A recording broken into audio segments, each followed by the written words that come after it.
नमस्कार, स्वागत है आपका फोकस न्यूज पर। शाम के 6 बज रहे हैं और आपके साथ मैं हूं मीना शर्मा। अपनी जमीन, अपना घर, अपना गांव, अपना खेत। कहते हैं दुनिया में इंसान कहीं भी चला जाए लेकिन अपनी जमीन की याद हमेशा उसके दिलो दिमाग में बसी रहती है। और किसान के लिए तो जमीन का ये रिश्ता और भी गाढ़ा हो जाता है।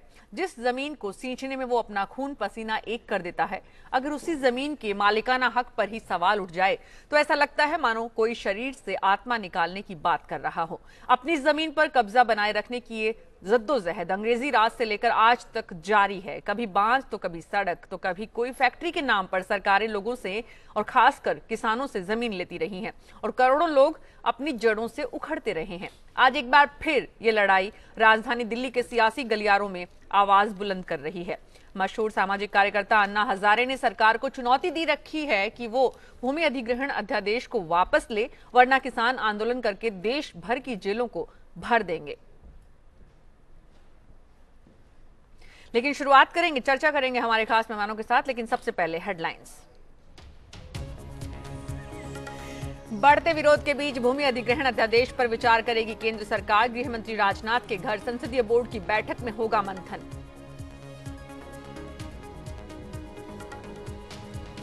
किसानों की लड़ाई के साथ जंतर मंतर पर डटे अन्ना हजारे। कहा, भूमि अधिग्रहण अध्यादेश वापस नहीं लिया तो देश भर में फैलेगा आंदोलन।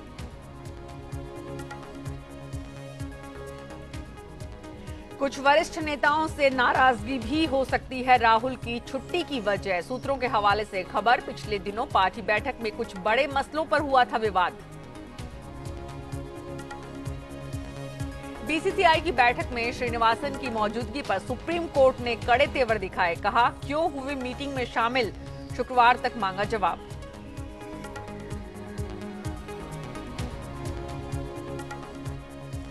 और पाकिस्तान नहीं पचा पा रहा है हार। टीवी चैनल्स पर चर्चा में भारत दक्षिण अफ्रीका मैच फिक्स होने का लगाया आरोप। अपनी टीम को कर रहे हैं बचाने की कोशिश।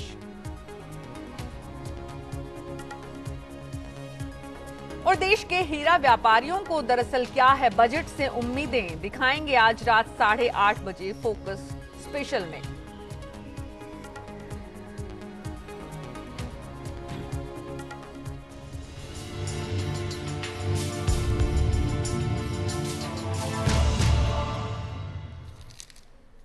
करोड़ों लोगों के सपनों पर सवार होकर सत्ता में आई मोदी सरकार मौजूदा बजट सत्र में जहां आर्थिक प्रगति के लिए आधा दर्जन कानूनों को लाने का विचार कर रही है, वहीं सत्र के पहले ही दिन दिल्ली के जंतर मंतर पर एक आंदोलन शुरू हो चुका है, जिसे सरकार के भूमि अधिग्रहण अध्यादेश के खिलाफ बड़ी लड़ाई माना जा रहा है। इस लड़ाई की नींव पड़ी है पिछले साल के आखिरी दिन, यानी कि दिसंबर 31, 2014 को, जब साल की आखिरी शाम बीत रही थी। उसी समय मोदी कैबिनेट ने भूमि अधिग्रहण अध्यादेश को मंजूरी दे दी थी और नए उद्योग धंधों को लगाने की राह में आने वाली जमीन संबंधी अड़चनों को एक झटके में दूर करने की कोशिश भी थी। सरकार के इस फैसले ने उस पर एक बड़ा सवाल खड़ा कर दिया है। कृषि प्रधान देश कहलाने वाले भारत के गांव देहात की चौपालों में ये पूछा जाने लगा है कि ये सरकार उद्योगपतियों की सरकार तो नहीं है, तो क्या सरकार इस पर पुनर्विचार करेगी? आज हमारे खास मेहमानों के साथ इसी को समझने की कोशिश करते हैं। कांग्रेस प्रवक्ता आलोक शर्मा, किसान संघर्ष समिति के संयोजक दुष्यंत नागर, किसान नेता सरदार वीएम सिंह, विशेषज्ञ अरविंद जैन साहब और साथ ही शिवकांत शर्मा जी, बीजेपी के प्रवक्ता अश्विनी उपाध्याय। आप सभी का बहुत बहुत स्वागत है। सबसे पहले आपके साथ ही शुरू करना चाहूंगी दुष्यंत नागर साहब, क्योंकि आप अन्ना का समर्थन कर रहे हैं। जी। अन्ना आज एक बार फिर से दिल्ली में, कितनी तैयारी आप लोगों की है और जितने बड़े आंदोलन की बात हो रही है, क्या वाकई में उतना बड़ा आंदोलन का रूप ले पाएगा? देखिए, हमारी तैयारियां तो राजनीतिक आंदोलनों के लिए की जाती है जी। ये तो किसानों के साथ अन्याय हुआ, किसान उठ खड़ा हुआ है, किसान पहुंचेगा, अपने दर्द को वहां लोग बयान कर रहे हैं। तो तैयारी का तो जैसे शब्द का प्रयोग नहीं करना चाहिए।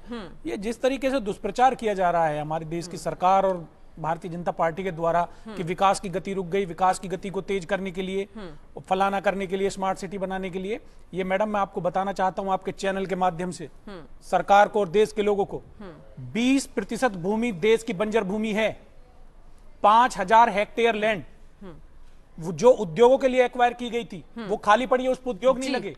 कहां जमीन की कमी कहां है जी? ये कुछ लोगों के द्वारा किसानों की खेतीहर जमीन, उपजाऊ जमीन को ग्रैब करने की जो साजिश है जी, उसके खिलाफ देश का साजिश किसान बता रहे हैं आप। और अन्ना हजारे भी कह रहे हैं कि अगर उनकी बात को नहीं सुना गया तो रामलीला मैदान पर एक बार फिर से वही देखने को मिलेगा, देश की जेल भर जाएगी। सबसे पहले हम आपको बता देते हैं कि दरअसल जंतर मंतर पर जो जारी किसानों के धरने से परेशान केंद्र सरकार ने इस मुद्दे पर कोई फैसला लेने की तैयारी दिखाई दे रही है। इसी कड़ी में अब वो कुछ देर पहले, आज से कुछ देर पहले, अभी से गृह मंत्री राजनाथ सिंह ने प्रधानमंत्री नरेंद्र मोदी से बात की और शाम 6:30 बजे के करीब पार्टी के बड़े नेताओं की बैठक बुलाई है। कुछ ही देर बाद ये बैठक शुरू होगी। कहा जा रहा है कि सरकार और पार्टी के कुछ बड़े चेहरे 2011 में लोकपाल के मुद्दे पर हुए अन्ना के आंदोलन से सबक सीखने की बात कर सकते हैं और अन्ना के आंदोलन को बड़ा बनने से पहले ही कोई बड़ा कदम उठाने के पक्ष में फैसला ले सकते हैं। सबको याद होगा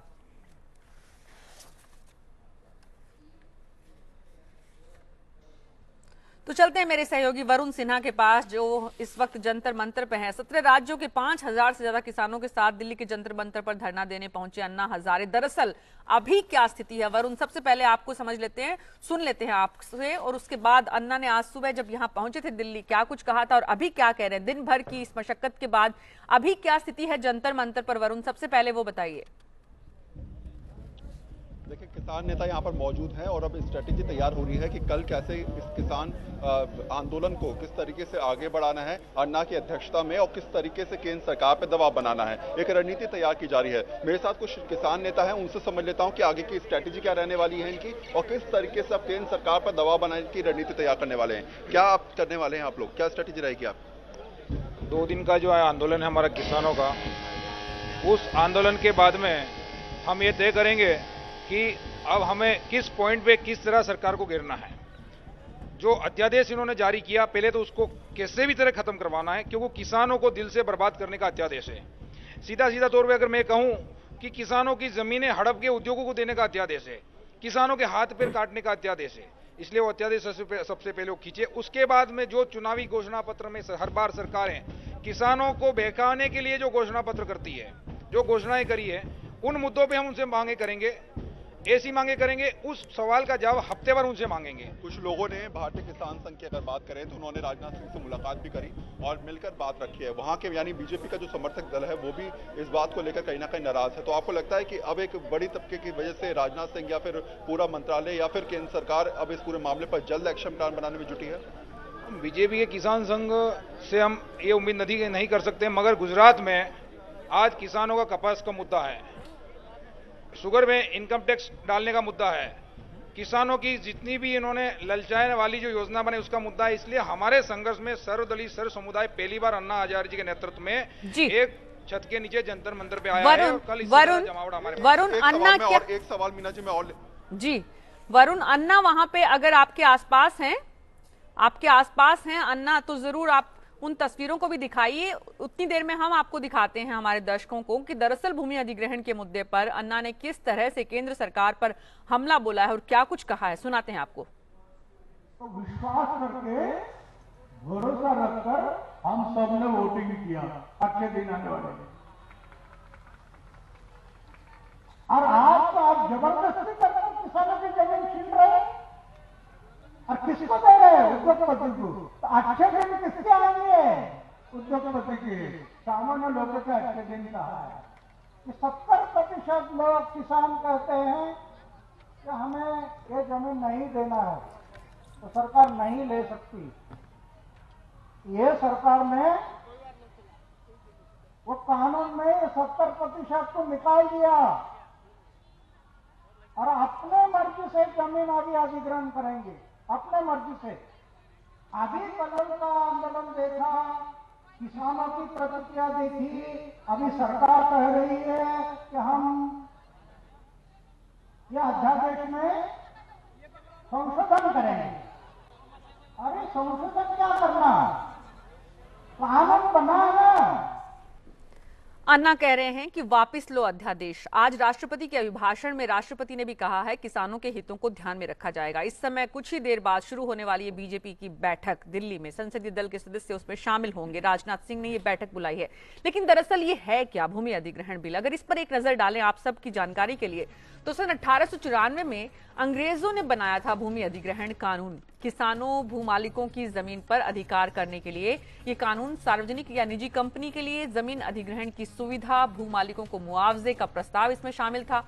आजादी के बाद 6 करोड़ से ज्यादा लोग इसी भूमि अधिग्रहण के नाम पर विस्थापित हुए जो अंग्रेज बना के गए थे, और इस 120 साल पुराने कानून को 2013 में दरअसल बदला गया। 2013 यानी पिछले साल, महज इस साल के 2 महीनों को निकाल दें तो एक 13 महीने पुरानी इस खबर को, जब यूपीए की सरकार थी उस वक्त जब ये कानून आया तो वो किस शक्ल में आया था और उसको राहुल गांधी ने किस तरह से तारीफ की थी वो भी आपको बता दें। यूपीए सरकार का ये कानून भूमि अधिग्रहण, पहले इसमें प्रावधान जिस तरह के थे कि 70 से 80% किसानों की सहमति इसमें जरूरी होगी।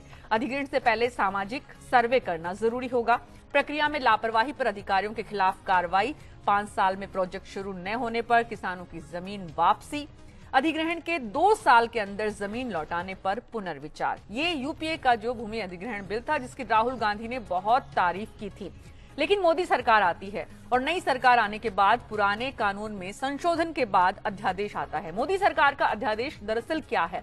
Defence, PPP projects, industrial corridor और गरीबों के घर बनाने की तमाम योजनाओं के लिए किसी भी जमीन का सरकार अधिग्रहण कर सकती है। ये बदलाव के बाद हुआ। किसी सहमति की जरूरत इसमें नहीं है। अधिग्रहण से पहले सामाजिक सर्वे अनिवार्य था, जो इससे हटा दिया गया है। अध्यादेश वाले जो बदलाव के संशोधन है। अधिग्रहण के बाद प्रोजेक्ट शुरू करने के लिए डेडलाइन कोई नहीं है। अदालत में मामला जाने पर अधिकारियों पर कार्रवाई नहीं, बिना इजाजत के अधिकारियों पर मामला दर्ज नहीं होगा। इंडस्ट्रियल कॉरिडोर के लिए सहमति की जरूरत नहीं है। मुंबई दिल्ली हाईवे पर और बाद में दूसरे बड़े राजमार्गों के लिए भी लागू नहीं है। ये तमाम बदलाव जो भूमि अधिग्रहण बिल में संशोधन के बाद आए अध्यादेश में आए हैं और इसी की वजह से ये तमाम विवाद खड़ा हो रहा है। अन्ना हजारे दिल्ली में हैं, उनके साथ मेधा पाटकर भी हैं और कई किसान संगठन देश भर के जुड़े हुए हैं। तो चर्चा को हमारे खास मेहमानों के साथ शुरू कर रहे हैं। उससे पहले वरुण, आप हमारे साथ बने हुए हैं, तो एक बार जरा संक्षेप में बता दीजिए, बहुत संक्षेप में, कि इस वक्त अन्ना हजारे अगर कोई वापस बयान जो दिन के हमने सुनाए हैं उनके बाद किसी तरह का कोई स्टेटमेंट आया है, क्या उन्होंने कहा है, क्या रणनीति है? बहुत संक्षेप में वरुण।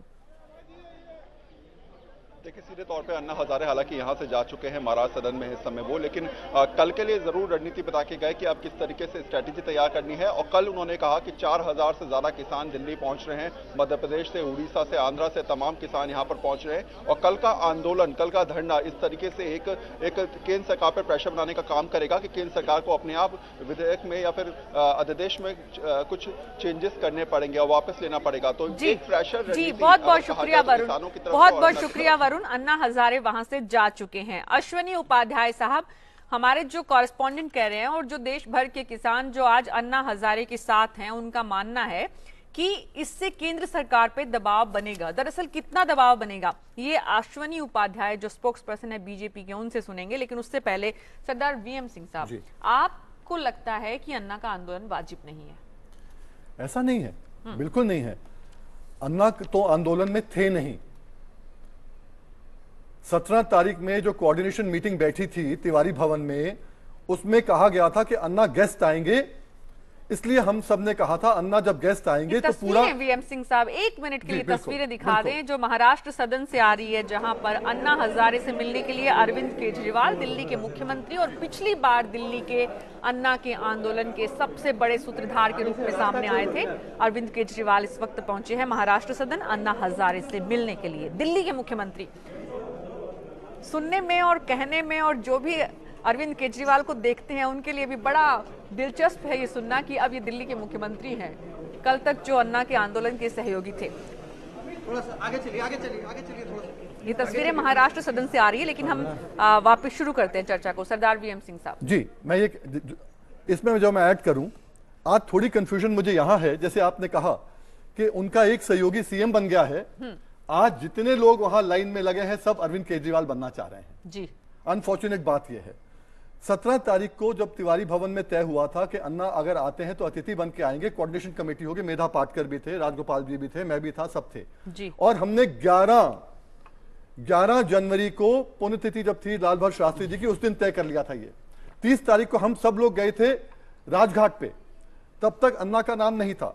हमें दिक्कत अन्ना से नहीं है, क्योंकि हमें मुद्दे की मतलब है, अन्ना से मतलब नहीं है।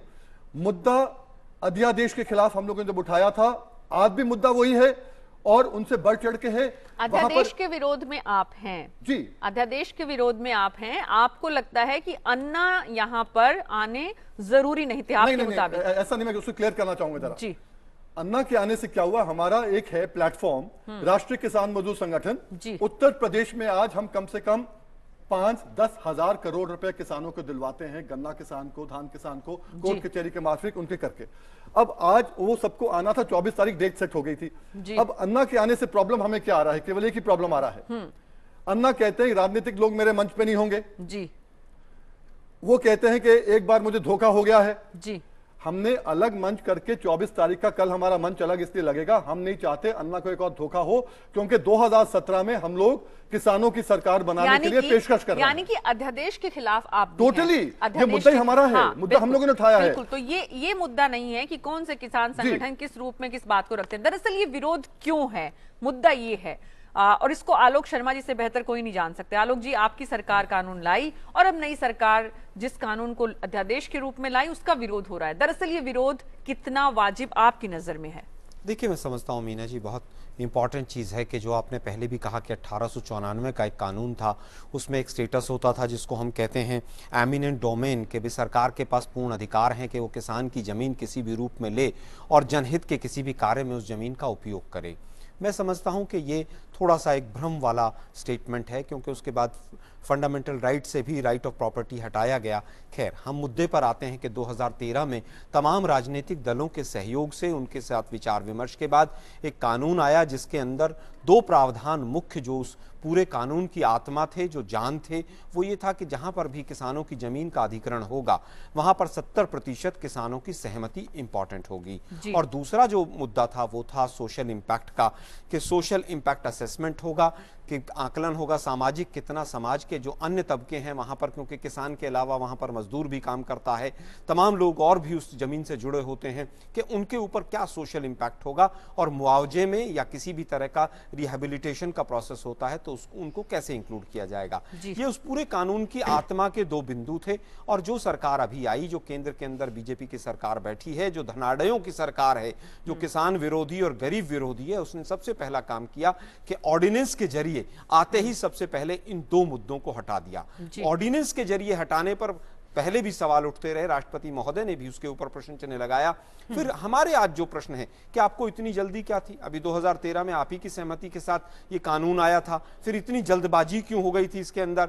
इसमें 2-3 प्रावधान और इन्होंने बदलाव कर दिए हैं। 5 साल वाला जो विषय है कि 5 साल में किसी भी प्रोजेक्ट को शुरू करने की जो मियाद थी, क्योंकि अभी भी जैसे हमारे किसान नेता ने भी कहा कि बहुत सी जमीन उपजाऊ ऐसी पड़ी रहती है 20-20 वर्षों तक जिसके ऊपर कोई प्रोजेक्ट शुरू नहीं होता है, तो उसी को चीज को कंट्रोल करने के लिए कि प्रोजेक्ट जो है वो टाइम पर शुरू हो। 5 वर्ष अश्विनी उपाध्याय बीजेपी के नेता हमारे साथ जुड़ गए हैं, प्रवक्ता भी हैं आप। आलोक जी, आपके साथ चर्चा को वापस आगे बढ़ाऊं। अश्विनी उपाध्याय साहब, कांग्रेस भी कह रही है, किसान नेता भी कह रहे हैं, देश के लोगों को भी लगता है कि दरअसल ये सरकार जो है अब आम आदमी विरोधी सरकार की छवि के रूप में सामने आ रही है, तो क्या सरकार इस अध्यादेश को वापस लेगी? नहीं, देखिए, मैं तो 2-3 इसमें टेक्निकल बातें बताऊं जो लोग शायद ये लोग छिपा रहे हैं या पता नहीं, जो भी है वो समझना नहीं चाहते। कुछ एक ऐसे बेसिक मुद्दे हैं, जैसे आप अगर अरुणाचल के एरिया में चले जाओ या हमारा जो नॉर्थ ईस्ट एरिया है, वहाँ हजारों एकड़ जमीन खाली पड़ी हुई है। आप ऑर्डिनेंस पे आइए ना, हिंदुस्तान का रीजनल ज्योग्राफी मत पढ़ाइए, आप जो ऑर्डिनेंस लेकर आए हैं उस पर बात कीजिए। आपने जो प्रोविजन रखे हैं क्या वो किसान के हित के हैं या विरोध के, इसकी बात कीजिए आप। मुझे क्या बोलना है, बात तय नहीं करेंगे। आलोक जी, आप जरा शांत रहिए ना, आपने बोल लिया, अब हमें बोलने दीजिए प्लीज। आलोक जी, बोलने दीजिए उनको पूरी बात। जी बताइए अश्विनी। ये अपनी कांग्रेस निश्चय करेगी कि भाजपा क्या बोल रहे हैं। अश्विनी जी बोलिए, अपनी बात पूरी करिए। देखिए, अपने देश में चाहे राजस्थान के किनारे आप चले जाइए, इधर आप नॉर्थ ईस्ट में चले जाइए, हजारों एकड़ जमीनें खाली पड़ी हुई हैं। वहां पे डेवलपमेंट नहीं हो पाया, न वहां खेती होती है न कुछ होता है। उसका नतीजा ये है कि आज अरुणाचल में अगर हमारे पीएम भी जाते हैं तो वहां चीन कहता है कि आप यहाँ क्यों चले आए। अगर वहां सड़क बन गई होती, वहां हॉस्पिटल बन गए होते, वहां स्कूल खुल गए होते, वहां कुछ और भी काम हो गया होता, तो मुझे लगता है आज चीन की इतनी हिम्मत नहीं पड़ती। तो बिल्कुल बिल्कुल बिजली और रोड के लिए पुराने कानून में कहीं पे ऐसी कोई रुकावट नहीं थी। अश्विनी जी, रमेश भाई मुझे अपनी बात पूरी कर लेने, उसके बाद अगर आप सवाल पूछेंगे सर आप देश को भ्रमित कर रहे हैं, आप प्लीज ऐसी बातें मत करिए। दुष्यंत जी उनकी पूरी बात सुनिए, उसके बाद आप सवाल भी रखिए। जी बोलिए अभिनव। मतलब जो देश को छलिया गया, ठीक है, अपनी बात भी ना कहें। बिल्कुल आप अपनी बात कहिए, लेकिन उनको अपनी पूरी बात कहने दीजिए। जी अश्विनी जी बताइए, क्योंकि वो फोन लाइन पर है वैसे भी, तो वो हमारे साथ। जी बताइए अश्विनी जी। देखिए, एक तो इसमें डिफेंस और सिक्योरिटी का मैटर है जी, ऐसे दूसरा एक रूरल इंफ्रास्ट्रक्चर को जो है वहां पे ये किया गया है कि भाई यहाँ होना जरूरी है। अब अगर रूरल इंफ्रास्ट्रक्चर नहीं होगा, एफोर्डेबल हाउसिंग नहीं बनेगी, आपका इंडस्ट्रियल कॉरिडोर नहीं बनेगा, सोशल इंफ्रास्ट्रक्चर डेवलप नहीं होगा, आपके डिफेंस अगर हमारा हर जगह जो हम डिफेंस कैपेबिलिटी हर जगह नहीं होगी, तो विकास होगा कैसे? मैं एक चीज पूछना चाहूंगा। हेलो, अब आप ये देखो कि पिछले क्या हुआ है 60-65 सालों में। महज कुछ लोगों को खुश करने के चक्कर में वोट बैंक पॉलिटिक्स में चीजों को डिरेल किया गया, फ्रीबीज बांटी गई। जब आप क्या होता है कि अगर बीमारी बहुत कड़वी होती है, बहुत लंबी हो जाती है, तो कभी कभी कुछ ऐसी दवाइयां लेनी पड़ती है। अश्विनी जी बिल्कुल ठीक है। अश्विनी उपाध्याय, जनता पार्टी का इंटेंशन, भारतीय जनता पार्टी की नीति, भारतीय जनता पार्टी की सोच वो पूरी तरीके से है। अश्विनी उपाध्याय, ये बात आप इनसे पूरी कर चुके हैं, लेकिन अब आप बने रहिए फोन पे, और मेरे साथ तमाम जो पैनलिस्ट हैं उनको आपकी बात से इत्तेफाक नहीं है, इसलिए मेरा आपसे रिक्वेस्ट है, मेरी आपसे, कि आप एक एक का जवाब जरूर दीजिए, क्योंकि आप सत्तारूढ़ पार्टी के उस दल से आते हैं जिसकी जिम्मेदारी है। आज आपकी बैठक हो रही है, बैठक में क्योंकि ये कहा जा रहा है, क्या वाकई में आपको भी लगता है अन्ना हजारे की बात को सुना नहीं गया? 3-3 चिट्ठियां लिखी गई उनकी तरफ से, आपने प्रधानमंत्री पीएमओ में उन्होंने लिखी, जवाब तक नहीं दिया। तो दरअसल ऐसी स्थिति क्यों आई? अन्ना को यहाँ क्यों पहुंचना पड़ा? क्यों बीजेपी को आज बैठक आपात बुलानी पड़ रही है? क्यों राष्ट्रपति को ये बताना पड़ा अपने अध्यादेश में कि किसानों के हितों का ध्यान रखा जाएगा? ये तमाम सवाल हैं, लेकिन अश्विनी जी आप बने रहिए, एक एक करके आप सवालों को लीजिए। पहले वीएम जी शिवकांत पूछना चाहता हूँ अश्विनी जी से, इन्होंने इतना लंबी चौड़ी मिसाल दी अरुणाचल प्रदेश की। ये अध्यादेश पूरे देश के लिए है, अरुणाचल प्रदेश में खाली लागू नहीं होने वाला है। और जो समस्या है वो दिल्ली जैसे महानगरों के आसपास उपजाऊ जमीन की है, अरुणाचल प्रदेश की नहीं है। तो ये अरुणाचल प्रदेश की बात क्यों कर रहे हैं? और पूरे देश की बात किया गया, दोनों को, दोनों में फर्क किया गया, वो भी जो वो बात कह रहे हैं डिफेंस के पॉइंट ऑफ व्यू से, उसका भी जवाब दीजिएगा। आपके पास आऊंगी अश्विनी जी, लेकिन सरदार वीएम सिंह साहब, एक चीज पूछना चाहूंगा मैं केवल, सहमति जो बनाई थी पिछले कानून के अंदर, वो क्यों बनाई थी? उससे पहले क्या होता था? उससे पहले आपत्ति थी। ये 1894 के कानून को हम बोलते थे काला कानून, भाजपा भी बोलती थी, सब बोलते थे। उसमें एक आपत्ति का क्लॉज था 5A का, जिसके तहत ग्रेटर नोएडा, मुजफ्फरनगर, आप यहां से लेकर करचना तक पूरा का पूरा सुप्रीम कोर्ट, हाई कोर्ट ने वापस दे दिया। उसमें भी आपत्ति का क्लॉज था, आपत्ति चले गई, सहमति आ गई। अब आपने सहमति भी खत्म कर दी, आपत्ति खत्म हो गई। किसान का पूरा मामला ना कोर्ट जा सकता है, ना कुछ कर सकता है, अपने आप को बचाने का काम नहीं कर सकता। इसमें आप क्या बताएंगे कि कृषि प्रधान देश है, किसान का कोई वजूद नहीं है। आप कह रहे हैं कि हम स्मार्ट सिटीज बनाएंगे। अभी हमारे भाई बता रहे थे कि आपने जो SEZ में लिया है, माफ करिएगा, इंफॉर्मेशन ठीक करिए, केवल 19,000-42,000 हेक्टेयर में से आपने संभाल किया 22,000 हेक्टेयर बकाया है आज।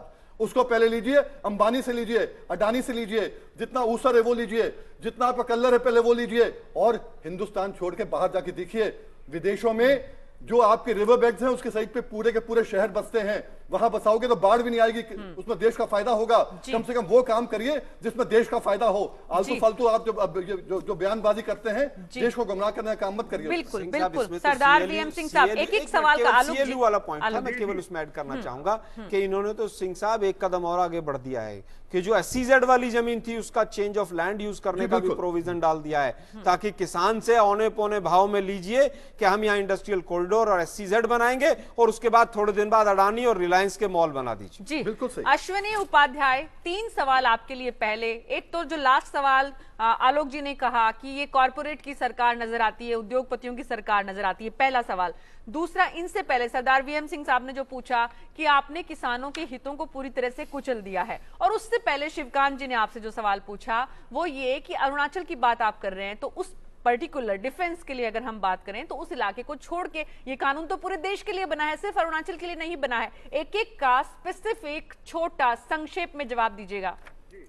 पहली बात तो मैं आपको अपने कांग्रेस के मित्र आलोक शर्मा जी की बात का जवाब दूं। जी, कांग्रेस पूरी तरीके से परेशान है, सोच रही थी इस बजट में कुछ काम धाम करेंगे, तो इनके नेता राहुल गांधी जी फिर से छुट्टियों पे चले गए, बाहर पता नहीं कहाँ चले गए, क्या करने चले गए। सवाल का जवाब तो इनकी फ्रस्ट्रेशन तो समझ में आती है वो क्या कर रहे हैं क्या नहीं कर रहे हैं। इसलिए हम कांग्रेस को जवाब देना, कांग्रेस को पूरा देश देख रहा है, पूरे देश का किसान चिंतित है और आप इधर उधर की बातें हाँक रहे हैं। सिंह जी की बात है, उनकी बात को मैं एकदम उनकी बात से ये कहता हूँ कि अभी पूरी तरीके से सब कुछ लागू नहीं हुआ, सरकार बिल्कुल ओपन है।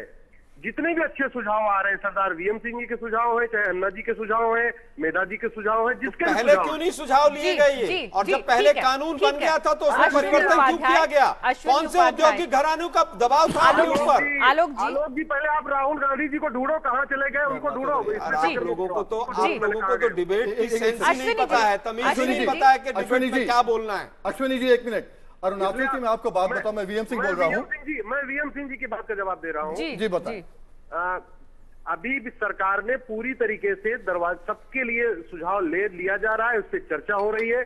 और जिस भी कानून से देखिए क्या होगा, हम ऐसे नहीं चलते ना कि चलो आदिवासी और जिंदगी भर आदिवासी बने रहे, ये तो कोई नहीं चाहेगा। आप उपदेश मत दीजिए, फिलॉसफी मत पढ़ाइए, आप मुझे बताइए ऑर्डिनेंस को वापस लेंगे आप नहीं लेंगे? सुनिए आप राहुल गांधी जी को ढूंढिए, यहाँ पे आपको पता ही नहीं है, आपको तमीज ही नहीं है डिबेट में कैसे आगे बढ़ा जाता है। अश्विनी जी मैं एक चीज मैं वीएम सिंह जी की बात का जवाब देना चाहूंगा, अगर आलोक जी शांत हो जाए तो। जी मेरा ये कहना है वीएम सिंह जी, दो बातें हैं। एक तो निश्चित रूप से भारत कृषि प्रधान देश है तो कृषि चलती रहनी चाहिए, इससे भारतीय जनता पार्टी पूरी तरीके से सहमत है और इसको मानती है। लेकिन यह भी जरूरी है कि आज के बदले हुए परिवेश में 2015 में अगर हम खड़े हैं तो 2015 में अगर हमें विकास के लिए और भी कई सारी चीजें लेनी पड़ेंगी, कुछ थोड़ा बहुत उसमें से हमें समझौता करना पड़ता है, तो एक बीच का रास्ता निकालना पड़ेगा। क्योंकि हम ये नहीं चाहते कि हमारा बच्चा तो जो हमारे पिताजी खेती कर रहे थे, हमारा बच्चा तो बढ़िया कार में चलने लग गया, कॉन्वेंट में चलने लग गया, लेकिन हमारे गांव में एक जो भूमिहीन है, एक जो दलित है, एक जो आदिवासी है, वो बेचारा जिंदगी भर खेती करता रहे। और यहाँ लोग क्या करें कि दिल्ली में एसी में बैठ के एयर कंडीशन की गाड़ियों से घूमे। अश्विनी उपाध्याय आती हूँ आपके पास। 12 मई 2011 की बात है, जब अरुण जेटली खिलाफत करने के लिए पूरे भूमि अधिग्रहण के जो तरीके थे उनके खिलाफ बैठे थे आंदोलन पे खुद आकर, और उन्होंने कहा था किसानों के हित में बात होनी चाहिए। अरविंद जैन साहब, ये जो पूरी बहस, अश्विनी जी आप बने रहिएगा हमारे साथ, इस पूरी बहस के बीच में दरअसल ये सरकार अगर इस पर पुनर्विचार की इतनी बैठक की नौबत आई है, आज राष्ट्रपति के भाषण में भी कहा गया है, तो क्या दरअसल ये दिल्ली चुनावों का नतीजा है? बिहार के चुनावों की दस्तक जो आने वाली है उसके मद्देनजर सरकार पुनर्विचार करेगी? अन्ना यहाँ नहीं, मुझे ऐसा लगता है कि जब ये कानून पास हुआ था तो बाकायदा से भाजपा की सहमति से हुआ था। संसदीय बोर्ड की मीटिंग के सामने इनकी आपत्तियों को भी ध्यान में रख करके हुआ था। और जनवरी 2014 में ये कानून आता है, मई में भाजपा की सरकार आती है और दिसंबर में फिर अध्यादेश ले आते हैं। क्या सोच करके ये अध्यादेश लेकर के आई हैं? और सुप्रीम कोर्ट के अगर तमाम फैसलों को देखें, और अभी रिसेंटली सुप्रीम कोर्ट ने कहा कि आप हजारों करोड़ रुपए 26 जनवरी के गणतंत्र दिवस की परेड पर खर्च कर सकते हैं और किसानों को मुआवजा नहीं दे सकते। आप क्या सोच करके ये अध्यादेश लाए? और मेरा एक सवाल अश्विनी जी से है कि क्या इस अध्यादेश को अगर आप लाए हो और आप इतना अगर इसके ऊपर अडिग हो, तो क्या राज्यसभा में इस कानून को पास करवा पाएंगे? जब आपके पास बहुमत है नहीं राज्यसभा में, तब इस किस्म के कानूनों को अध्यादेश के माध्यम से कानून के और संविधान के चोर रास्तों से लाना किसानों के साथ सीधा सीधा, इस देश की आम जनता के साथ सीधा सीधा धोखाधड़ी है और इसके अलावा कुछ नहीं है। और यही वजह है कि आज जब आंदोलन किसानों का, आदिवासियों का, मजदूरों का, खान मजदूरों का आकर के सड़क से संसद तक जाएगा, तो इस सरकार को घुटने टेक करके ये अध्यादेश वापस लेना पड़ेगा और इस कानून को वापस लेना। शिवकांत जी, ये वक्त 2-3 बातें हैं to be fair to Ashwini Kumar ji. एक तो ये जो बात कही जा रही है कि औने पौने दाम में ज़मीन खरीदी जाएगी, इस अध्यादेश में किसानों को जो मुआवजा देने का प्रस्ताव है, कुछ ज्यादा मुआवजा देने का प्रस्ताव है, ये बात हमें माननी होगी। नहीं सर, बिल्कुल मैं आपकी बात से सहमत नहीं। जो 4 गुना सर्किल रेट का पहले प्रावधान था 2013 के कानून में, वही प्रावधान रिपीट हुआ है और कहीं पर अध्यादेश में बढ़ाया नहीं गया है। उसके अलावा भी आलोक जी, शायद आपको ये नहीं मालूम होगा, चेक करिए, आज तक हिंदुस्तान में किसी ने ये बात नहीं करी, आज तक हमने भी नहीं करी है, जो कल मैं करना चाह रहा था वहां से यहां बोल देता हूं मैं। सहमति जब खत्म हो जाएगी तो सहमति जहां नहीं दी जाती, तो वहां जब इमरजेंसी एक्विजिशन होता है, किसान को 2013 के तहत 75% एडिशनल कॉम्पेंसेशन मिलना था, वो खत्म हो जाएगा। वो शायद किसी ने पढ़ा नहीं है, सेक्शन 40 पढ़ लेने जाके। और जहां तक अश्विनी जी का सवाल उठता है, मैं एक उनको चीज कहना चाहूंगा। अश्विनी जी मुझे बताइए, ऑर्डिनेंस आप जल्दी से ले आए, बहुत जल्दी थी इंडस्ट्रियलाइजेशन करने की, डेवलपमेंट की। आज सत्र आ गया है, आज भी आ सकता था। इस दरमियान केवल देश को बताएंगे कितनी जमीन आपने अक्वायर कर ली इस ऑर्डिनेंस के तहत, कितना डेवलपमेंट हो गया, क्या 1 इंच भी अक्वायर हुआ है, फिर जल्दी क्या थी। एक चीज, दूसरी चीज, स्टेट अमेंडमेंट होता है, कुछ आपको मालूम होगा ना, राज्य का अमेंडमेंट होता है, स्टेट लेजिस्लेशन का एक स्टेट अमेंडमेंट होता है। अरुणाचल की बात करें, कहीं और की बात करें, उनको चाहिए हो स्टेट अमेंडमेंट करें, क्यों नहीं किया उस गवर्नमेंट ने। पर यह चीज मत बोलिए, आज हकीकत है किसानों के साथ आज एक खिलवाड़ हुआ है, किसानों के साथ एक न्याय नहीं हुआ है। हम कहेंगे कृपया इसको वापस कर लें, हम लोग बहुत खुश होंगे। शिवकांत जी, क्या आज के परिप्रेक्ष्य में ये उम्मीद की जाए कि सरकार इसे वापस लेने की दिशा में सोचेगी? नहीं, वापस तो सरकार शायद नहीं लेगी, क्योंकि सरकार अगर इसको वापस लेगी तो ये मुझे लगता है सरकार के लिए अच्छा नहीं होगा। इसमें परिवर्तन सरकार जरूर कर सकती है, परिवर्तन के लिए शायद उनके पास गुंजाइश हो, विचार करें। लेकिन हम अभी इस तरह के कानूनों का विदेश में किस तरह से इस तरह के कानून लागू होते हैं उसके बारे में थोड़ी सी बात कर रहे थे। सर्वसम्मति या 70% सहमति जिस जमीन को अधिग्रहण किया जाए वहाँ के लोगों से ली जाए, ये प्रावधान दुनिया में कहीं नहीं है। अगर ये प्रावधान होगा तो जमीन का अधिग्रहण हो ही नहीं सकता जी। ये होता है कि सामाजिक इम्पैक्ट का असेसमेंट किया जाता है और सामाजिक इम्पैक्ट के असेसमेंट के साथ साथ पूरा मुआवजा दिया जाता है, सरकारें ये करती हैं। यूरोप में ऐसा होता है, अमेरिका में ऐसा होता है, आपके अफ्रीका में कुछ सरकारें जहां लोकतंत्र है वहां ऐसा लोकतांत्रिक व्यवस्थाओं में होता है। तो ये मुझे लगता है बहुत ज्यादा, ये अपेक्षा बहुत ज्यादा रखना होगा कि तो कहीं इंडस्ट्रियलाइजेशन हुआ नहीं हो रही थी पुराने। तो क्या भाजपा को ये मालूम नहीं था, क्या भाजपा के नेताओं को ये मालूम नहीं था कि अमेरिका में क्या होता है, फ्रांस में क्या होता है, इंग्लैंड में क्या होता है? जी नहीं, बिल्कुल मालूम था। तो कुछ मुझे लगता है इसमें गुंजाइश है जिसके बारे में मुझे वो लेन देन करेंगे या इसमें बदलाव करेंगे। अगर मैं आपको बहुत साफ बता दूं कि अगर इस विधेयक को वापस नहीं लिया गया, क्योंकि ये बिल पास नहीं होने वाला है नया कानून, क्योंकि राज्यसभा में बहुमत नहीं है जी। अगर विधेयक वापस नहीं लिया गया, आंदोलन का, किसानों का, मजदूरों का, आदिवासियों का दबाव समझिए या जनता का दबाव समझिए। कांग्रेस ने भी नोटिस देकर बाकायदा लिया गया तो सरकार से जाना पड़ेगा। आपको लगता है कि आंदोलन सफल होगा? क्योंकि कानून पास नहीं है। इससे पहले मार्च को याद करें तो अन्ना आए और बीमारी का बहाना लेकर चले गए थे। आंदोलन सफल हो या नहीं हो, लेकिन ये कानून भी इसकी सफलता, आंदोलन की सफलता पर ही, दरअसल अरविंद जैन साहब, इस आंदोलन की सफलता पर ही बहुत ज्यादा इस अध्यादेश का भविष्य जुड़ा हुआ नहीं है। नहीं, मैं नहीं समझता कि मैं भी नहीं समझता, मैं नहीं समझता कि अन्ना के दबाव में आकर के सरकार इस विधेयक को वापस ले लेगी।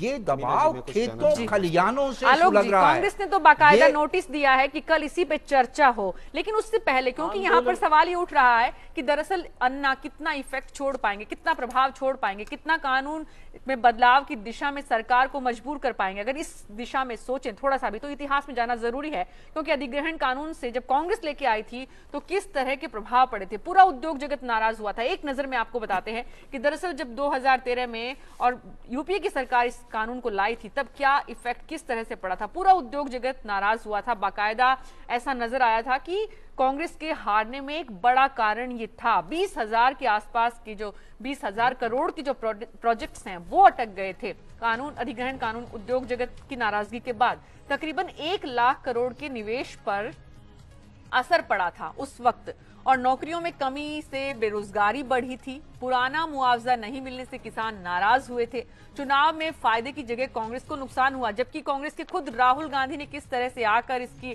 क्रेडिट लेने की कोशिश की थी सब जानते हैं। एक तरफा इंडस्ट्री के हित में होने का आरोप भी लगा, किसानों का पक्ष न होने का आरोप लगा। इस वक्त जो नया अध्यादेश है, अगर उसकी बात करें, उस पर आए, और उसके बाद ये पूरी बहस हो रही है, इसीलिए जी मैं समझता हूं कि शायद आप इसको बहुत ज्यादा खींच कर बता रहे हैं, चीजों को बढ़ा चढ़ाकर।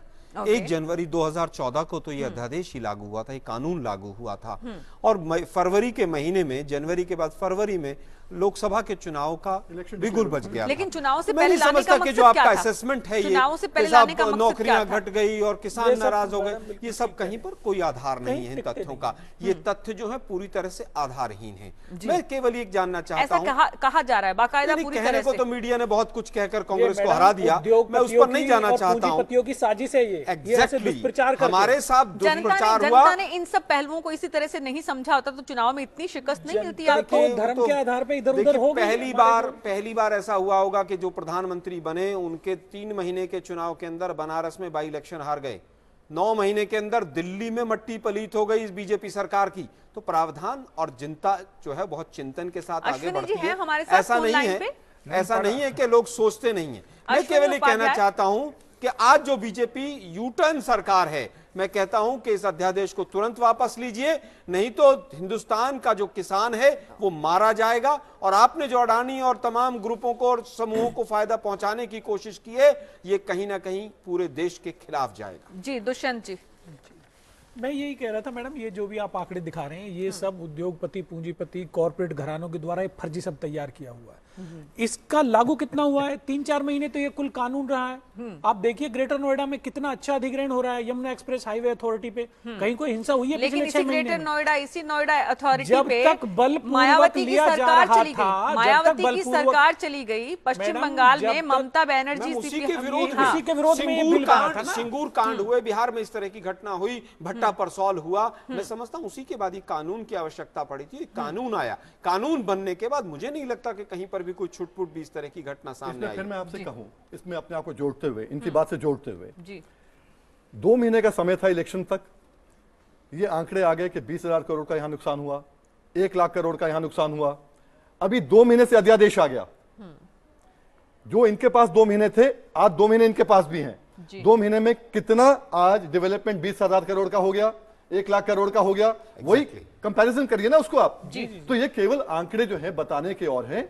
आज की तारीख में आंकड़े बीजेपी ने तो नहीं बताया कम से कम, इसलिए आप इस तरह से। मैडम उद्योगपतियों के जितने पूंजीपति लोग हैं वो इस बिल के खिलाफ थे, क्योंकि सबसे बड़ा मनी मेकिंग का जो जरिया है वो आज किसान की जमीन है। उसका लैंड बैंक बनाया जाता है, उसके रेट बढ़ने के बाद में फिर उसमें प्रोजेक्ट्स लाके उसको बेच के पैसा बनाया जाता है। जी, तो उन लोगों का ये फर्जी दुष्प्रचार है। अरविंद जैन साहब, आपके पास आऊं उससे पहले मेरे साथ एक कॉलर है मुजफ्फरनगर से लेकर के आई थी। जैन साहब, वो भी ऐसा नहीं है कि जनता के दबाव में या किसानों के दबाव में और भट्टा पारसोल और बहुत किसानों के हितों में आकर के कांग्रेस ने ऐसा कुछ कर दिया, क्योंकि 66 साल से ये भूमि अधिग्रहण चल रहा था। इसके पृष्ठभूमि में मुआवजों के को लेकर के सुप्रीम कोर्ट का जो कड़ा रुख था, वो भी बहुत बड़ी जिम्मेदारी थी।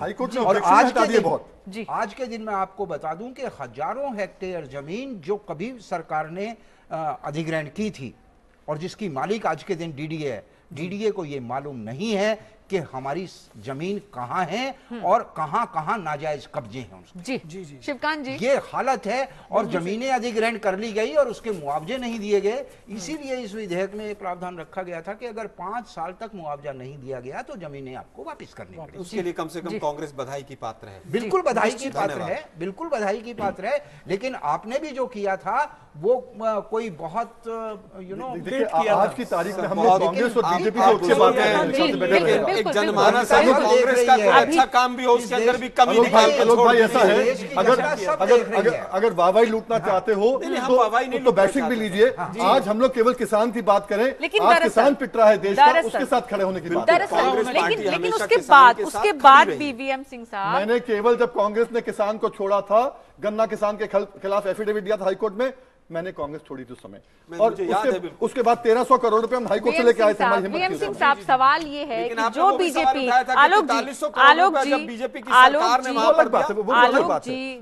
जो बीजेपी की सरकार सालों तक विरोध करती रही, यूपीए के बिल के समर्थन में साथ में थी, खड़ी हुई थी, वो अचानक आखिर ऐसी स्थिति में आई क्यों? इस फैसले पर क्यों आई, ये बताइए। मेरा सोचना बड़ा सीधा है। आज की तारीख में अंडर प्रेशर है फ्रॉम द इंडस्ट्रियलिस्ट, उसमें कोई दो राय नहीं है जी।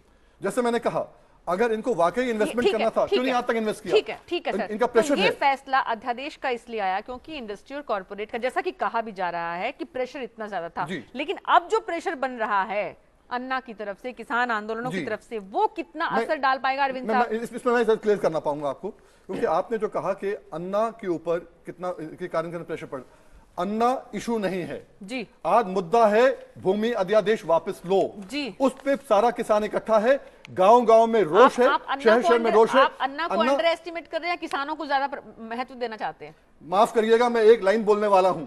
कुछ लोगों को रिवाइवल का मामला है, किसान के सर्वाइवल का मामला है। ठीक है। राजेंद्र मध्य प्रदेश से कॉलर है मेरे साथ, वो कुछ कहना चाह रहे हैं। जी राजेंद्र जी, जल्दी से बताइएगा। नमस्कार मैडम जी। नमस्ते। मैं कह रहा सर कि किसान नाराज होंगे वो? जी, किसान नाराज होंगे। बहुत बहुत शुक्रिया राजेंद्र सिंह जी। किसान नाराज होंगे ऐसा तो सबको लगता है। शिवकांत जी, मैं अरविंद जी आपके पास आऊँ। शिवकांत जी, ये आंदोलन, जैसा कि आपने कहा पिछली बार अन्ना आए थे, वापस जाना पड़ेगा। यहाँ पे अन्ना के खिलाफत करने वाले लोग पैनल में ही हैं और वहां पर भी नजर आते हैं। अब अरविंद केजरीवाल हालांकि मिलने के लिए गए हैं, उनकी तरफ से ये भी कहा गया है, हमने खिलाफत नहीं करी। मैं समझ गई, हमारा मंच इसलिए अलग है कि हम राजनीति करेंगे, हमें वहां पर अपना जो है किसान की अपनी पार्टी बना रहे हैं, और अन्ना अगर पहले आते तो हम इन साथ जुड़ते नहीं जी। हमें जब मालूम है भी एक आदमी को इतराज है कि राजनीतिक लोग नहीं आए, तो हम उनको आके क्यों तंग करें? वो फिर कहीं एक आदमी और धोखा दे गया मुझे। ठीक है, मुद्दा ये है यहाँ पे कि आप विरोध करें, अन्ना विरोध करें, किसान आंदोलन विरोध करें। मुद्दा ये है यहाँ पे कि क्या बीजेपी आज इस स्थिति में है, आज इस दबाव में है शिवकांत जी, की विरोध उनको इस रूप में लेना होगा कि आज बैठक के बाद जब निकल कर आएंगे तो? देखिए, ये तय बात है कि मोदी जी की जो मेक इन इंडिया पॉलिसी है, उसके लिए अध्यादेश तो रहना जरूरी है। अध्यादेश परिवर्तित अवस्था में हो, मुआवजा उसका बढ़े, वो एक अलग बात है, क्योंकि दो तीन चीजें सर बड़े दुर्भाग्य का विषय है। यहीं पे मैं टोकूंगा। नहीं, हमारे दर्द को सुनिए। दुष्यंत जी, एक साल पहले तक आप जैसे बुद्धिजीवी लोग ही किसानों के लिए कह रहे थे कि किसानों को कानून बनना चाहिए, फोर्सफुली लैंड एक्वायर नहीं होनी चाहिए। आज आपको मेक इन इंडिया, किसानों की लाशों के ऊपर मेक इन इंडिया बनेगा। मैडम बात तो सुनिए पेशेंस, मैडम मतलब हमारे दर्द को नहीं, अंतर्राष्ट्रीय अनुभवों के साथ बैठे, उनकी बात सुनिए। अंतर्राष्ट्रीय अनुभव के आगे क्या किसान की जान की कीमत नहीं है, जमीन की कीमत नहीं है? बिल्कुल है, वहां पर भी किसान है। 3 लाख मौतें हो चुकी हैं। आपने कह दिया, आपने इतना झूठा आंकड़े दिए हैं कि दुनिया में कहीं नहीं होती। जापान की आपने स्टडी किया, वहां लैंड एक्वायर कैसे होती है? जापान में एक अंतर्राष्ट्रीय हवाई अड्डे को इसलिए रोक दिया गया क्योंकि वहां के किसानों की जमीन देने की में रजामंदी नहीं थी। सोशल इम्पैक्ट के आधार पे रोका गया है, वो बड़े दुख का विषय है। किसान की कोई खत्म कर रहे हो ना यहाँ पर। मैं देश के सामने एक फैक्ट रखना चाहता हूँ जी, कि वर्षों पहले जमशेदपुर टाटा को दिया गया वहां स्टील इंडस्ट्री लगाने के लिए। वो पूरा का पूरा शहर जमशेदपुर आज भी टाटा के कंट्रोल में है, और वहां कोई नगर निगम, कोई एमसीडी, कोई म्युनिसिपल कॉरपोरेशन, कोई पंचायत के इलेक्शंस नहीं होते, और वहां कोई कॉरपोरेट बॉडी नहीं है जी। वहां का पूरी सरकार टाटा के हाथ में है। एमपी एमएलए के इलेक्शंस होते हैं, लेकिन लोकल इलेक्शंस वहां नहीं होते, और पूरा का पूरा शहर टाटा के कंट्रोल में है। मुझे ये लगता है कि जो आगे आने वाले दौर में जो 100 स्मार्ट सिटीज बनने हैं, उनमें भी बड़े बड़े बिल्डर्स ही वहां के मालिक होंगे, और वही उन 100 शहरों को चलाएंगे, और सारी सरकार उन्हीं पूंजीपतियों के हाथ में, उन्हीं राष्ट्रीय और बहुराष्ट्रीय पूंजी की, बड़ी पूंजी के हाथ में होगी। और उसके लिए ये नगर जो है आसपास के इलाकों से लाख गुना अच्छा है। लोग लालायित रहते हैं, अच्छा है, बुरा है, मैं उस पे नहीं जा रहा। लेकिन बात इसकी है कि आप बात डेमोक्रेसी होनी चाहिए। क्या आप इस देश को, अंग्रेजों ने लुटियन जोन बनाया, कितना शानदार है। आपने क्यों भगा दिया अंग्रेजों नहीं, वो तो अभी भी शानदार है। वहां रहने वाले लोग रह रहे हैं जैसे अंग्रेज रहते थे, वो तो वैसे ही रह रहे हैं, लेकिन वो तो कोई बदलाव नहीं ला पाए ना। सरकार तो चमड़ी तो बदल गई थी, वो गोरी चमड़ी नहीं है। आप बने रहिए, पहले शिवकांत जी को अपनी बात पूरी करने दीजिए कि अगर उनको लगता है या एक बिरादरी को लगता है, अश्विनी जी आप बने रहिएगा मेरे साथ, आपके पक्ष की बात है, पहले वो सुन लीजिएगा। शिवकांत जी, क्यों लगता है आपको कि इस देश में मेक इन इंडिया को सफल बनाने के लिए इस अध्यादेश का? इसलिए कि कुछ इलाकों में जहां इस तरह की इंडस्ट्री डेवलपमेंट के लिए लगनी है, वहां आसपास की जमीन के दाम पहले से ही इतने ज्यादा हो गए हैं कि वो अंतर्राष्ट्रीय मार्केट से ऊपर चले गए हैं, और उस दाम पर जिस तरह की शर्तें हम लगा रहे हैं, उन शर्तों पर यहाँ बाहर से कोई पूंजी लगाने के लिए तैयार नहीं है और नहीं लगाएगा। इसलिए मेक इन इंडिया सफल नहीं है। ये बात अपने आप में बहुत अंतर्विरोध से भरी हुई है। अंतर्विरोध हो या कुछ भी हो, ये मार्केट है, मार्केट हमेशा बहुराष्ट्रीय पूंजी को लाएंगे, एमएनसीज को लाएंगे, और दूसरी तरफ आप मेक इन इंडिया विडंबना भरा वक्तव्य है कि बाहर से विदेशी निवेश आ जाए, इसलिए यहाँ के किसानों का गला घोट दिया जाए। नहीं, ये तो नहीं कहा, ये तो नहीं कहा शिवकांत जी। स्पष्ट कहा है उन्होंने कि अगर रेट पर ऐसा होगा तो वहां से निवेश नहीं आएगा। इसका मतलब निवेश अगर नहीं आएगा तो यहाँ के किसानों का गला काट देंगे। अरे इनका कॉन्ट्रडिक्शन अलग है। एक बार आपने कहा कि किसानों को अच्छा रेट मिलेगा, अब आप कह रहे हो वो रेट नहीं दे सकते हैं। कॉन्ट्रडिक्शन आपका यहाँ पर आता है। नहीं, कॉन्ट्रडिक्शन ये भी है कि जब बहुराष्ट्रीय कंपनियां यहाँ आएंगी अपने प्रोडक्ट्स के लिए, अब बता रहा था वस्तु स्थिति कुछ इलाकों में ऐसी हो गई है ऑलरेडी। अब अगर सारी शर्तें हम, जैसे 70% सहमति वाली शर्त है, 70% सहमति तो कहीं बनेगी नहीं, बनेगी नहीं तो जमीन अधिग्रहण नहीं होगा। हुआ 70% सहमति के ऊपर एक्विजिशन हुआ, क्या बात कर रहे हैं सर? सिर्फ सहमति के नहीं है, बाकी जो बिल्डरों ने खरीदा 70% से 30% मुआवजे की बात चलती, मुआवजे के हैं, कोई सरकार का प्रवक्ता नहीं, पहली बात 5 साल में प्रोजेक्ट्स पूरे करने की बात है। सर पता नहीं चलता सरकार का प्रवक्ता कौन है, कौन नहीं। खेती की जमीन आप ले रहे हो, अश्विनी आप सिंचित जमीन ले रहे हो। अश्विनी उपाध्याय प्रवक्ता, जो फर्टाइल लैंड है उसका अधिग्रहण क्यों? इतना जबरदस्त चारों तरफ से विरोध दिख रहा है, जमीन पे आता नजर आ रहा है, जंतर मंतर से देश की जेलों तक पहुंचाने के वादे किए जा रहे हैं। इस बीच में वाकई में सरकार की चिंता, सरकार की नींद उड़ी है और इसीलिए ये बैठक हो रही है। और क्या सरकार, जो महत्वपूर्ण सवाल है जो कि पहले भी आपसे पूछा गया था, अभी भी एक बार फिर देश जानना चाहता है, क्योंकि अल्टीमेटली ये बताना पड़ेगा कि अध्यादेश में बदलाव होंगे। ये जो महत्वपूर्ण पहलू है किसानों के हितों से जुड़े हुए, इन पर ध्यान दिया जाएगा। सरकार को लगता है दिल्ली के चुनाव नतीजों के बाद कम से कम ऐसी स्थिति बनी है, सरकार चिंतित है। देखिए, पहली बात तो मैं आपको बताऊं, आज की डेट में 90% एनजीओ जो बने हुए हैं ये पूरी तरीके से भ्रष्टाचार कर रहे हैं, और वही हाल है 90% किसान नेताओं का। ये अपने आप को किसान नेता कहते हैं, लेकिन इनके बच्चे कभी न सरकारी स्कूल में पढ़ते हैं, न ये खुद, इनके बच्चे किसानी करते हैं, न ये खुद खेती करते हैं, अपने आप को किसान तो अश्विनी जी, जिसके बच्चे भूखे मरेंगे आप खुल के बताइए, वही होगा किसान नेता। क्या ये जरूरी है? सच्चाई कितनी कड़वी होती है? नहीं, सच्चाई कितनी कड़वी होती है? जिसके बच्चे भूखे मरेंगे, रोड पर भीख मांगेंगे, वो होगा किसान नेता। अब क्या आप लोग किसान नेता की परिभाषा तय करेंगे? हम बोलने करने दीजिए ना, यही तो समस्या है अश्विनी जी। यही समस्या है। आपने जो इल्जाम लगाया है, आपने जो इल्जाम लगाया है, अब मेरी भी बात सुन ले। इस देश में सुन लीजिए आप। नहीं, सुन लिया मैंने, अब हमने इतनी देर से आपको सुनी हमारी बात। नहीं, आपने इल्जाम लगाया ना कि हमारे ऊपर। वैसे सरदार बीएम सिंह साहब, ये बात सही है कि वो दूसरी जगह फोन लाइन पे होते हुए भी पेशेंस के साथ आपकी बात सुन रहे हैं। किसान नेता फर्जी है, मैं बाकियों की बात नहीं कर रहा है। बिल्कुल, इस देश में ग्रीन रेवोल्यूशन मेरे सामने आई थी। जनरलाइज नहीं कर सकते, आपको नहीं कह रहा हूं सर, मैंने 90% कहा। आप मुझे नहीं कह रहे, फिर जनरलाइज नहीं कर सकते, जनरलाइज 10% पे, आप 10% पे, हम 90%। आपका बहुत बहुत शुक्रिया। एक काम और कर ले, अध्यादेश भी वापस कर ले, हम और शुक्रिया कर देंगे आपका। अन्ना जी 10% में, अन्ना जी 90% में। सब कुछ स्टूडियो में बैठे बैठे नहीं होता सर, सुनिए पहले। हाँ बिल्कुल, स्टूडियो में बैठे हुए जो नहीं होने वाला है और जो जमीनी हकीकत में होने वाला है वही बताइए दरअसल अश्विनी जी कि क्या होने वाला है। मैं वही बता रहा हूँ। हाँ। एक्चुअली कांग्रेस की तो ये नीति रही है कि गरीबी कभी खत्म न हो। सर कांग्रेस को बार बार क्यों याद करते हैं? कांग्रेस की सरकार जा चुकी है, आपकी सरकार आ चुकी है, कांग्रेस विपक्ष में है, उनके तो विपक्ष के नेता भी छुट्टियों में गए हुए हैं। हमारी सरकार ये नहीं चाहती कि दलित और बेचारे भूमिहीन, बेचारे गरीब, बेचारे ये तभी आपने सोशल इम्पैक्ट वाला क्लॉज हटा दिया है। आप आलोक जी बोले, दलितों का और गरीबों का बहुत ख्याल रखा है आपने। आप सोच ही नहीं रहे, आप बोल क्या रहे हैं? और ये चाहते हैं कि अगर लोगों का जो भला हो जाएगा, लोग गरीबी खत्म हो जाएगी, तो इनकी नेतागिरी खत्म हो जाएगी। ये नेतागिरी के चक्कर में इस तरीके से परेशान है। भारतीय जनता पार्टी कभी 1% किसानों का नुकसान नहीं होने देगी, लेकिन विकास जरूर करेगी। उस विकास तमाम क्लॉज बताए हैं जो आप अध्यादेश में लाए हैं, जो गरीब विरोधी हैं, जो किसान विरोधी हैं, आप उन पर बात नहीं कर रहे। अश्विनी जी बने रहिए। कांग्रेस के कहने का मतलब तो बनता है, विपक्ष है, विपक्ष अगर पूरे देश भर में आंदोलन करेगा तो आपको सुननी तो पड़ेगी, जनता जवाब मांगेगी। इसलिए आप ये मत कहिए कि कांग्रेस के कहने से फर्क नहीं पड़ता। आप बने रहिए, अश्विनी जी बने रहिए मेरे साथ। सदानंद महाराष्ट्र से एक कॉलर है, वो कुछ कहना चाह रहे हैं, उसके बाद आती हूँ दुष्यंत जी आपके पास।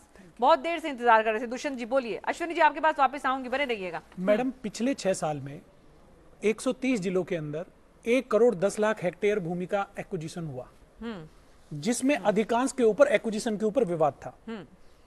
जो पिछली सरकार ने कानून बनाया था, उस कानून में यह प्रावधान था कि जहां विवादित है, जहां अवार्ड नहीं हुआ है, वहां रेट्रोस्पेक्टिव वे में वो कानून लागू होगा।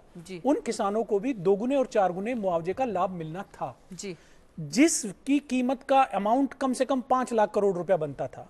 वो चेंज नहीं हुआ, वो चेंज नहीं हुआ। आज 24/2 चेंज नहीं हुआ है। हम वो बात करें तो सही हो। नए कानून में चेंज नहीं हुआ।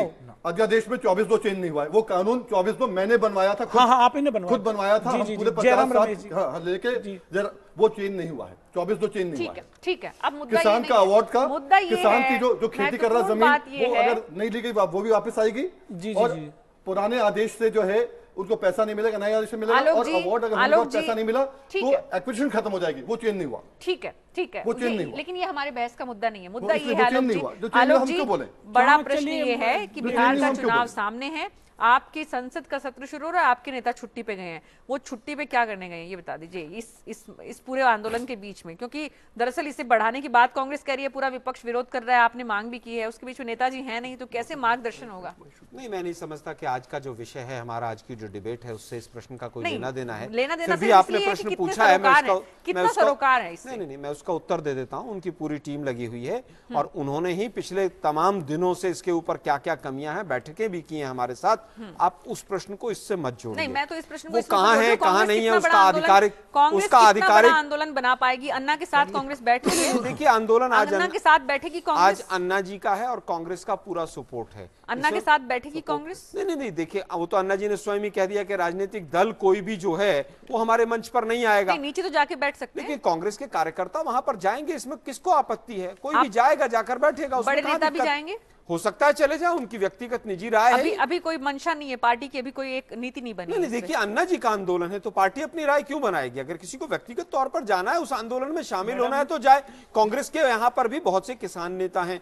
मैं समझता हूं कि आज विषय ये नहीं है मीना जी, आज विषय मूल रूप से यह है कि किसान विरोधी एक चीज आई, उसमें कांग्रेस ने विरोध किया उसका, तो मीडिया को चाहिए कि हाँ भाई, कांग्रेस ने सही कदम उठाया है, और अगर कांग्रेस ने गलत कदम उठाया तो उसको क्रिटिसाइज कीजिए आप। राहुल जी कहाँ हैं, फलाने कहाँ हैं। मैं समझता हूँ आज इन प्रश्नों का सरोकार इस विषय से नहीं है। सरोकार तो है, आपके पास जवाब नहीं है, इसलिए मुश्किल हो सकती है। नहीं, ऐसा नहीं है। कांग्रेस ने आधिकारिक तौर पर तमाम मीडिया हाउसेस को उसका जवाब दिया है। जी, लेकिन आज जब पूरा देश, बहरहाल आप सभी का बहुत बहुत शुक्रिया। तो बता ही दीजिए कि कांग्रेस की इस भूमि अधिग्रहण के ऊपर आंदोलन को लेकर के क्या रणनीति और क्या राजनीति आगे वाले दौर में देखने को मिले, क्या तैयारी कर रहे हैं और किसानों के साथ आप कैसे खड़े? मुझे लग रहा है कि ये सरकार जो केंद्र में बैठी हुई है, यू टर्न सरकार है।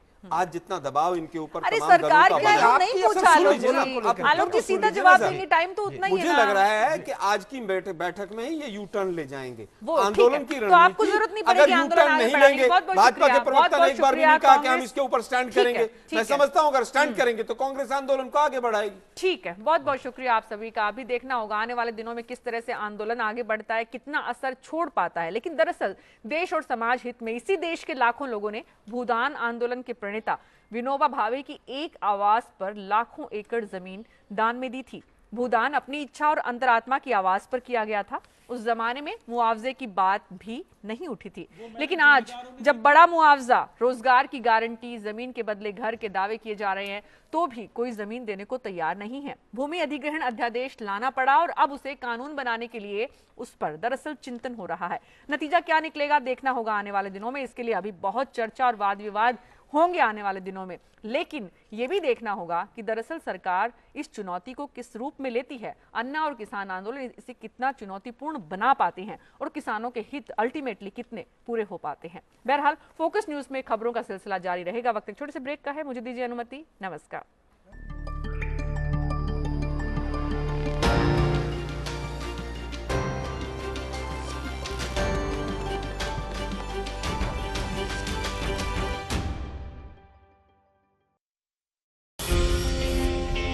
Years ago, we dreamt